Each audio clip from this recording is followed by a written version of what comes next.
থমথমে cricket board. সভাপতি আমিনুল ইসলাম আছেন ছুটিতে। দেখা পাওয়া কঠিন পরিচালকদের, যতটা অন্তরালে থাকা যায়। সরকার পরিবর্তনের পর দেশের গুরুত্বপূর্ণ জায়গাগুলোর বড় পদে পরিবর্তন এসেছে। জোরালো গুঞ্জন পরিবর্তনের হাওয়া লেগেছে বিসিবিতেও, কিন্তু সেটা কতটা যুক্তিসঙ্গত? বর্তমান কমিটির কার্যক্রম নিয়ে প্রশ্ন তুলে ক্রীড়া প্রতিমন্ত্রীর কাছে নতুনভাবে নির্বাচন দেওয়ার আহ্বান জানিয়েছেন সাবেক পরিচালক। এই ক্রিকেট বোর্ড তো বিগত যেই কয় মাস হয়েছে আমি মনে করি না they ran it very properly, কারণ ঘরোয়া ক্রিকেট হচ্ছে না, আমরা ওয়ার্ল্ড কাপ খেলতে পারিনি, আরও অনেক কিছু হচ্ছে যেগুলা আমার মনে হয় না ক্রিকেটের জন্য ভালো হয়েছে। কিছু নতুন একটা সরকার এসছে, নতুন ক্রীড়া প্রতিমন্ত্রী আসছেন, উনি ওনার মতো করে চিন্তা করবেন যে কীভাবে করলে কারা আসলে ক্রিকেট বোর্ডের জন্য ভালো হবে। ইলেকশনে যদি প্রপার হয়, যার যোগ্য তারাই আসবে, সেটা তখনই মানুষই বেছে নিবে যে কারা আসলে যার যার জায়গায় ঠিকমতো মানুষ নিয়ে আসতে পারলেই হবে। যেভাবেই হোক ইলেকশন তো একটা হয়েছে, সেটা নিয়ম ভেঙে হয়েছে বা যেভাবে হয়েছে, ইলেকটেড বোর্ড এটা কীভাবে সরানো যাবে বা চেঞ্জ, এটা সরকারই ঠিক করবে।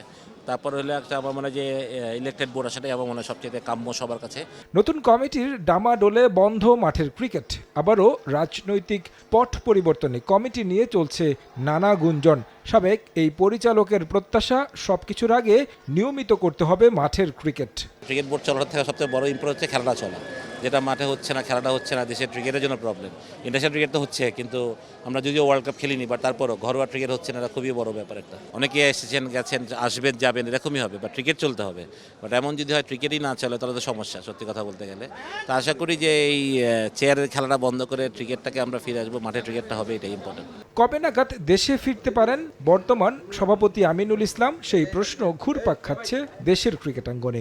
একই সঙ্গে বর্তমান কমিটি কিভাবে নতুন ক্রীড়া প্রতিমন্ত্রীর সঙ্গে কাজ করবে সেটা নিয়েও প্রশ্ন আছে। তবে সহ সভাপতি ফারুক আহমেদ আশাবাদী সৌহার্দ্যপূর্ণ সম্পর্কের মাধ্যমে দেশের ক্রিকেটকে এগিয়ে নেয়ার। সবসময় যে সম্পর্ক একরকম থাকবে তখন ওটা ঠিক না, বাট এটা সবসময় ইমপ্রুভ করা সম্ভব।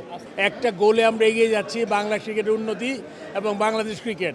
এই জন্য আমার মনে হয় আরেকটু সৌহার্দ্যপূর্ণ সম্পর্ক হলে ভালো হয়। আমি যতদূর জানি ওনার সাথে কথা হয়েছে, উনি ঈদের পরে আসবেন বলেছেন। বাংলাদেশ স্পোর্টস জার্নালিস্ট অ্যাসোসিয়েশনের ইফতার মাহফিলে উপস্থিত হয়ে এসব কথা বলেন তারা। তারেক হাসান শিমুল, সময় সংবাদ, ঢাকা।